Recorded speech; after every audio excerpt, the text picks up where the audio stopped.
बिस्मिल्लाहिर्रहमानिर्रहीम। अस्सलाम वालेकुम स्टूडेंट्स, उम्मीद है कि आप लोग बिल्कुल खैरियत से होंगे। मैं आपकी कंप्यूटर की टीचर हूँ क्लास 8 की। आज हम सेकंड टर्म का फर्स्ट लेक्चर स्टार्ट करने जा रहे हैं, unit number 3 spreadsheets in Excel. Spreadsheets के बारे में पढ़ेंगे, इंट्रोडक्शन लेंगे सबसे पहले, फिर हम उसके बाद पर्पसेस पढ़ेंगे, देन अगेन उसका सॉफ्टवेयर के बारे में पढ़ेंगे, एक्सेल में क्यों यूज़ करते हैं, कैसे यूज़ करते हैं, क्या स्ट्रक्चर्स हैं सारे, उसके सारा को डिस्कस करने वाले इस टॉपिक पे। देन वर्कबुक, वर्कशीट के बारे में पढ़ना है, एक्सेल एप्लीकेशन विंडो के बारे में पढ़ना है, कैसे हम लोग उसको ओपन कर सकते हैं, सारा कुछ आज हम लोग इस पूरे लेक्चर में डिस्कस करने वाले हैं। सो आप लोग अपनी बुक्स ओपन कर लें ताकि मेरे साथ साथ टैली करके आप लोगों को साथ समझ भी आ जाए, और जो मैं इंपॉर्टेंट लाइंस वगैरह सब कुछ बताऊंगी वो सब आपने अपने नोट कर लेनी है। वो इंपॉर्टेंट एमसीक्यूज के तौर पर या फिलिंग द ब्लैंक्स के तौर पर आपको वो आ सकती हैं। देखिए, सबसे पहले देखें इंट्रोडक्शन टू स्प्रेडशीट। स्प्रेडशीट के बारे में पढ़ने लगे। देखें, आप लोगों ने MS वर्ड के बारे में पढ़ा हुआ है। MS वर्ड जब आप ओपन करते हैं आपके पास एक वाइट स्क्रीन आ जाती है। जो आपके पास वाइट स्क्रीन आती है ना, उसमें आप लोग कुछ भी टाइप कर लोगे, टाइप हो जाता है, इंग्लिश में कर लो, किसी भी चीज़ पे करो, सारा कुछ आपको डॉक्यूमेंट्स के लिए यूज़ होता है बेसिकली MS वर्ड। लेकिन MS एक्सेल जो है वो आपकी कैलकुलेटिंग के लिए, रिकॉर्ड के लिए यूज़ किया जाता है, ठीक है, ताकि आप उसमें कैलकुलेट कर सको। और जो डिफरेंट चीज़ें होती हैं ना, जैसे कि आप लोगों के स्कूल का रिकॉर्ड हो गया, यूनिवर्सिटीज़ का रिकॉर्ड हो जाता है, जैसे और हम लोग जो बजट्स बनाते हैं भरे लेवल के ऊपर जो बजट्स बनाते हैं, वो सारा कुछ एक्सेल के ऊपर काम किया जाता है, ठीक है। एक ऐसी spreadsheet is a computer application. तो स्प्रेडशीट जो है वो एक कंप्यूटर एप्लीकेशन है जो डाटा को डिस्प्ले करती है और मल्टीपल सेल्स को। जैसे आप स्क्रीन खोलते हो ना, एक MS एक्सेल ओपन किया आपने, MS एक्सेल ओपन करने के बाद एक स्क्रीन आती है। एक स्क्रीन जब आती है तो उसके ऊपर रोज एंड कॉलम्स बनी होती हैं, टैब्स, छोटे छोटे टैब्स बने होते हैं। जो वो टैब्स बने होते हैं वो स्प्रेडशीट होती है MS एक्सेल की, उसे कहते हैं स्प्रेडशीट। वो पूरी एक स्क्रीन, फर्स्ट स्क्रीन जो नज़र आती है ना, वो क्या कहलाती है? Spreadsheet in Excel. उसके बाद देखें, उन्होंने कहा है कि जो स्प्रेडशीट होती है वो ग्रिड होती है कि इसकी रोज एंड कॉलम्स की मिक्सचर होता है, ठीक है। रोज एंड ग्रिड का मतलब मिक्सचर, रोज एंड कॉलम्स का मिक्सचर है। Each cell contain numeric and non numeric data. हर सेल जो है, एक सेल बना हुआ है ना, उसमें हर सेल जो है वो न्यूमेरिक डाटा भी लेता है और नॉन न्यूमेरिक डाटा भी लेता है। न्यूमेरिक का मतलब होता है 1 2 3 4 5 और नंबर्स जो होते हैं आपके, और नॉन न्यूमेरिक डाटा जो नहीं होते। उसके अलावा जो नंबर्स होते हैं, उसके अलावा जो नंबर होते हैं, फॉर्मूला और फंक्शंस। इसमें हम लोग बेसिकली जो स्प्रेडशीट है वो यूज़ होता है फॉर्मूलाज के साथ और फंक्शंस के साथ है, इसके बगैर हम यूज़ नहीं कर सकते। जब हमने कोई भी रिकॉर्ड बनाना होता है, किसी भी चीज़ का रिकॉर्ड लिखना है उसके ऊपर, तो हम सबसे पहले उसके total number of students total करते हैं। जब एक यूनिवर्सिटी में 3-4 हज़ार स्टूडेंट्स हैं तो उन सब का रिकॉर्ड लेना थोड़ा मुश्किल हो जाता है विदाउट कंप्यूटर। तो इसलिए हमने कंप्यूटर पे ये एक एप्लीकेशन बनाई है ताकि हम लोग इजीली सॉफ्टवेयर के ज़रिए हम लोग उसको सॉल्व कर सकें अपनी इस प्रॉब्लम को। Spreadsheet are frequently use financial information. जो आप वही बात मैंने आपको पहले ही बताई, जो हम बजट्स वगैरह बनाते हैं उन चीज़ के लिए बहुत ज़्यादा ये यूज़ होती है। स्प्रेडशीट जो है वो हम लोग इसकी डेफिनेशन जो अंडरलाइन कर रहे हैं आप स्प्रेडशीट की। Spreadsheet is a computer program use to enter, analyse and calculate data for record keeping. जो आपके पास स्प्रेडशीट कंप्यूटर एक प्रोग्राम है जिसमें हम डाटा को एंटर करते हैं, एनालिसिस भी करते हैं और साथ में कैलकुलेट भी करते हैं ताकि हमारे पास वो रिकॉर्ड बन जाए। उसके अलावा हम लोग इसमें अपना डाटा रोज एंड कॉलम्स में स्टोर करते हैं, ठीक है। सेल्स बने होते हैं, इस तरह होती हैं हमारे पास रोज और इसको कहते हैं कॉलम्स, ठीक है। इस तरह हम लोग डाटा अपना सेट करते हैं। साथ ही हम लोग इजीली इसमें लिख भी सकते हैं, रेज भी कर सकते हैं और सारा डाटा हम इसमें परफॉर्म भी कर सकते हैं। उसके बाद आता है mathematical calculations and projections based on data entered. Common spreadsheet जो होती हैं वो ज़्यादातर यूज़ होती हैं एनालिसिस के लिए, चार्टिंग मैंने पहले बता दिया आपको, और बजटिंग के लिए। हम लोग भरे लेवल पे जब आपके पास चीज़ आ जाती है ना कोई, तो आप उसको वर्बली नहीं कर सकते, ठीक है, सॉल्व नहीं कर सकते। हमें कोई ना कोई ऐसा चीज़ चाहिए होती है, एप्लीकेशन सॉफ्टवेयर जिसके जरिए हम कर सकें। इसलिए हम लोग स्प्रेडशीट को मेन यूज़ ही इसलिए करते हैं। उसके बाद आता है आपके पास पर्पस ऑफ स्प्रेडशीट। आप लोग अब हम इसको डिस्कस करने वाले हैं, सेम वही बातें हैं स्प्रेडशीट की कि हम लोग जो मैंने आपको पहले बताई है कि बजट बनाने के लिए, एनालिसिस करने के लिए, चार्टिंग के लिए हम लोग यूज़ करते हैं। लेकिन अब हम पढ़ेंगे आगे स्प्रेडशीट के पर्पजेज कि हम लोग किस किस लिए यूज़ कर सकते हैं, कहाँ कहाँ यूज़ सकते हैं और क्यों क्यों यूज़ कर सकते हैं। ये देखें, store and maintain data in a tabular form. सबसे पहले हम स्टोर कर सकते हैं और मेंटेन की डाटा इन टैबुलर फॉर्म का मतलब होता है टैब्स में। सेल को एक सेल होता है ना, रहता है ना आपको, रोज एंड कॉलम्स में होता है डाटा आपके पास, ठीक है। तो अब हम लोग जब उसको टैबुलर फॉर्म में लिखेंगे डाटा को, तो हम उसको स्टोर भी कर सकते हैं और सेव भी कर सकते हैं। देन उसके अलावा हमारे पास फंक्शंस आते हैं, उसके वेरियस फंक्शंस हैं। कौन कौन से हैं कि हम लोग उसमें कॉम्प्लेक्स मैथमेटिकल कैलकुलेशन भी कर सकते हैं, डाटा कैलकुलेट कर सकते हैं फ्रॉम फॉर्मूलाज एंड फंक्शंस के जरिए, ठीक है।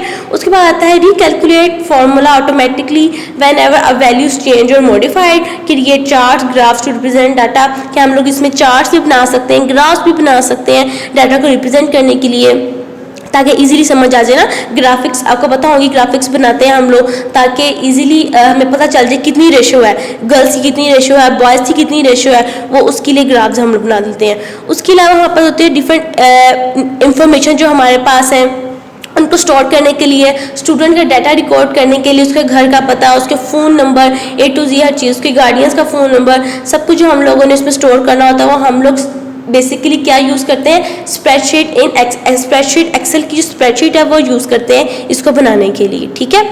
अब हमारे पास नेक्स्ट टॉपिक आया है स्प्रेडशीट सॉफ्टवेयर। अब हमें इसके बारे में पढ़ना है। Excel is one of the popular and commonly use spreadsheet software, ठीक है। एक्सेल जो है ना वो आपका एक बहुत ही पॉपुलर, क्योंकि हर इंसान हर जगह पर ये यूज़ होता है रिकॉर्ड को रखने के लिए, रिकॉर्ड मेंटेन करने के लिए, डाटा कैलकुलेट करने के लिए। तो इसलिए हम ये जो एक्सेल है हर जगह पे यूज़ किया जाता है, कॉमनली यूज्ड है इसका। उसके बाद data creating, mailing list and creating budgets ETC, मतलब कि हम लोग इसमें मेल्स भी क्रिएट, मेलिंग लिस्ट जो होती है हमारे पास, लिस्ट मतलब पहले आपको है रिकॉर्ड में लिस्ट ही आती है बेसिकली, लिस्ट भी आप लोग उसमें बना सकते हो, बजट्स बना सकते हो, डाटा कैलकुलेट कर सकते हो। वही बात उन्होंने दोबारा लिख दी है उसमें जो मैं आपको पहले डिस्कस कर चुकी हूँ। Excel is an electronic spreadsheet program that can be storing, organising and manipulating data. Excel screen is in the form of rectangular table और grid of rows and columns. जो एक्सेल स्प्रेडशीट होती है वह इस तरह का कॉलम होता है, इस तरह का एक टेबल होता है रेक्टेंगुलर शेप का, उसमें रोज एंड कॉलम्स होती हैं, ठीक है। हॉरिजॉन्टल रोज कहलाती है, रोज इनको कहते हैं, जो ये है ना, ये रोज है, ये रोज में लिखा हुआ है आपका सारा डाटा, ठीक है। और जो कॉलम्स होती हैं वो इस तरह होते हैं, ठीक है। अब देखिए हॉरिजॉन्टल, इसको हॉरिजॉन्टल कहते हैं, तो हॉरिजॉन्टल रोज होती हैं जो इसमें हम लोग 1 2 3 यहाँ पे नंबरिंग लिखी होती है। मैं भी आपको टेबल शो भी कराऊंगी ताकि आप लोग इजीली समझ आ जाएगा। 1 2 3 यहाँ लिखा होता है नंबर्स रोज के साथ, ठीक है। और वर्टिकल कॉलम्स में अल्फाबेट्स लिखा होता है, ऊपर A B C D इस तरह लिखा होता है ताकि हम लोग इसका यहाँ से 1 और यहाँ का A, यहाँ का 2, यहाँ का B, वो सारा कुछ आगे मैं जब आपको तस्वीर दिखाऊंगी तो आपको ईजिली पता चल जाएगा कि हम लोग किस बारे में बात करें। आगे है वर्कबुक एंड वर्कशीट। वर्कबुक क्या होता है? Workbook is a file created by Excel spreadsheet application. Workbook का मतलब है कि आपके पास पूरी एक एक्सेल जो स्प्रेडशीट की एप्लीकेशन है वो पूरी एक वर्कबुक है, ठीक है। इसमें डिफरेंस आ सकता है, बहुत इंपॉर्टेंट है, आपने इसको नोट कर लेना है, टॉपिक बहुत इंपॉर्टेंट है वर्कबुक एंड वर्कशीट के बारे में। वर्कबुक क्या कहलाता है? जो पूरी एप्लीकेशन एक्सेल की जो स्प्रेडशीट एप्लीकेशन है वो वर्कबुक कहलाती है। इसमें हम लोग क्या, इसमें पेजेस होते हैं दरअसल, वह पूरी की जैसे सिंपल अपने बुक देखें, आपकी बुक में पेजेस होते हैं ना, पूरी एक बुक है, बहुत ज़्यादा पेजेस का मजमूआ एक बुक बनाई गई है उन्होंने, ठीक है। इसी तरह स्प्रेडशीट जो कंप्यूटर में एक बुक होती है, ये एक्सेल बुक कहलाते हैं इसको, और जो वर्क बुक है इसमें बहुत ज़्यादा स्प्रेडशीट के पेजेस होते हैं, ठीक है। आप लोग एक पेज आपका फिल हो गया, आपने सेकंड पेज ले लेना है, फिर आप थर्ड पेज ले लेना है, जितने मर्जी पेज आप यूज़ कर सकते हो, जैसे आपकी कॉपीज़ में होता है सेम इस तरह एक्सेल में भी होता है। उसके अलावा जो हम देखते हैं कि MS Excel 2007 workbook is store in extension XLXX, ये .XLSX है, ये आपने अंडरलाइन कर लें, ये बहुत इंपॉर्टेंट लाइन है, ये आपके पास MCQs के तौर पर आ सकती है। उसके बाद है वन वर्कबुक में कंटेन मैनी वर्कशीट्स, एक बुक में बहुत ज़्यादा शीट्स होती हैं। उसके बाद आता है वर्कशीट्स। वर्कशीट्स क्या होती हैं? वर्कशीट्स को वर्कशीट्स को भी स्प्रेडशीट ही कहते हैं। ये एक सिंगल पेज होता है, जो आपके पास एक सिंगल शीट है ना, जैसे ये पेज है पूरा, ये पूरा पेज आपके पास क्या कहलाएगा, वर्कशीट। अब it is a collection of cells of a single sheet. ये कलेक्शन ऑफ सेल्स क्या है, रोज एंड कॉलम्स के जो सेल बनाए गए हैं उनका कलेक्शन है सिंगल शीट का। इसमें यूजर क्या मेंटेन करता है, डाटा को मैनिपुलेट करता है, डाटा को स्टोर करता है। Workbook can accessed by sheet self located at the left corner of Excel window. By default 3 worksheets are provided in. अब देखिए, अब इस जो हमारे पास वर्कशीट का टैब होता है ना, वो मैं आपको अभी तस्वीर दिखाती हूँ, उसमें आपको समझ आ जाएगी बेसिकली कि ये हम लोग कहाँ कहाँ यूज़ करते हैं डाटा, क्योंकि आपके पास एक पूरा स्प्रेडशीट का पेज होता है, उसको हम डिस्कस करते हैं ताकि आप लोग इजीली पता चल जाए कि हम लोग क्या चीज़ कहाँ पे है, और हम जब यूज़ करेंगे तो हमले कैसे ईजी कैसे होगा हमारे लिए। ये देखें, workbook to enter data, more worksheets can be added as and when required in a workbook. जब हम लोग वर्कबुक में कोई डाटा ऐड करते हैं तो वो हम लोग वर्कशीट जब जैसे फर्स्ट करें, आपके एक शीट पे काम किया, खत्म होगी, सेकंड शीट ले ली, खत्म होगी, थर्ड शीट ले ली, हम यूज़ करते हैं। सेम इसी तरह हम लोग वर्कशीट में भी यूज़ करते हैं। अब हम लोग स्टार्ट करने लगे हैं एक्सेल एप्लीकेशन विंडो के हाउ टू ओपन। पहले सब प्रोसीजर लिखा हुआ है, उसको पढ़ते हैं, देन हम लोग इस पूरे डायग्राम को डिस्कस करेंगे। क्लिक स्टार्ट, सबसे पहले आपने स्टार्ट बटन बजाना। जब आप एक डेस्कटॉप खुला होता है, डेस्कटॉप खुला, नीचे सबसे लास्ट पे यहाँ पे ऑप्शन आ रही थी स्टार्ट की, वहाँ पे आपने स्टार्ट पे क्लिक किया। देन आपके पास एक डायलॉग बॉक्स अपीयर हो जाता है, यहाँ पे लास्ट पे लिखा होता है ऑल प्रोग्राम्स, तो सब बुलेट फॉर्म में लिखा होता है, नज़र आता है वो। आपने उसको वो क्लिक किया, एक और आपके पास डायलॉग बॉक्स अपीयर हो गया। देन उसमें माइक्रोसॉफ्ट ऑफिस की आपके पास ऑप्शन आ जाएगी, आपने उसको क्लिक किया। उसको क्लिक करेंगे, आपके पास 3-4 माइक्रोसॉफ्ट खुल जाएंगे, Microsoft PowerPoint, Microsoft Word, Microsoft Excel, Microsoft एडीएल, सब कुछ खुल जाएगा। माइक्रोसॉफ्ट ऑफिस एक्सेल जो है हमारे पास वर्जन 7, इसको हमने क्लिक किया। आपके पास जो सा मर्जी हो, 10 भी हो सकता है, 8 भी हो सकता है, जो मर्जी हो सकते हैं आपके पास, माइक्रोसॉफ्ट एक्सेल होना चाहिए बस। आपने उसको ओपन किया, आपके पास ये वाली शीट जो आपको बता रही थी, ये शीट बेसिकली ओपन हो जाएगी। ठीक है, अब हम लोग इसको ब्रीफली डिस्कस करते हैं कि इसमें क्या क्या बात की गई है। ये देखिए, हम लोग, मैं आपको बता रही थी ना वर्कबुक के बारे में। अब ये पूरे आपके पास स्प्रेडशीट खुल गई है। इसमें देखिए रोज़ है, 7 कॉलम्स भी हैं। रोज़ में न्यूमेरिक नंबर्स हैं और कॉलम्स में ABCD है। ठीक है, आपके लिए थोड़ा इजी है ये। उसके बाद आपके पास देखिए, मैंने आपको वर्कशीट और वर्कबुक के बारे में बताया। ये पूरा आपके पास वर्कबुक का डिफरेंट पेजेस हैं। पेजेस कहाँ से निकालेंगे, शीट 1, शीट 2, शीट 3, यहाँ पे शीट टैब्स दी होती हैं स्टेटस बार के ऊपर। आपने वहाँ से अपनी शीट्स निकाल लेनी। एक शीट फिल हो गई है, देन सेकंड शीट को क्लिक किया, एक न्यू शीट आपके पास स्क्रीन पेयर हो जाएगी, ब्लैंक स्क्रीन। आप लोग उसके ऊपर टाइप करें, फिर थर्ड शीट, फोर्थ शीट, इस तरह आपके पास 50-60 शीट्स भी अगर होंगी तो आपके पास पूरे एक वर्कबुक बन जाएगा।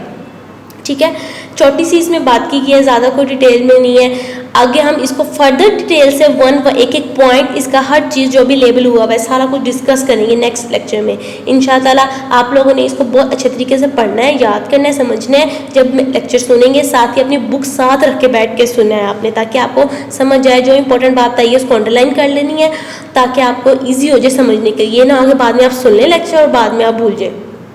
तो इजी आपके लिए यही है कि साथ साथ आप लोग इसको याद करते रहें। शॉर्ट क्वेश्चन जो मैंने आपको बताना था वो एक सेकंड शॉर्ट क्वेश्चन है, वो देख लें। पेज नंबर 45 के ऊपर है पर्पस ऑफ स्प्रेडशीट्स। यहाँ से लेकर यहाँ तक ये आपका सेकंड शॉर्ट बनता है। आपने इसको अंडरलाइन कर मार्क कर लें, ये आपका सेकंड शॉर्ट है। आपने इसको अपनी कॉपीज़ पे लिखना है और अच्छे तरीके से इसको याद कर लेना है। उम्मीद है कि आपको लेक्चर समझ आ गई होगी। थैंक यू, अल्लाह हाफिज़।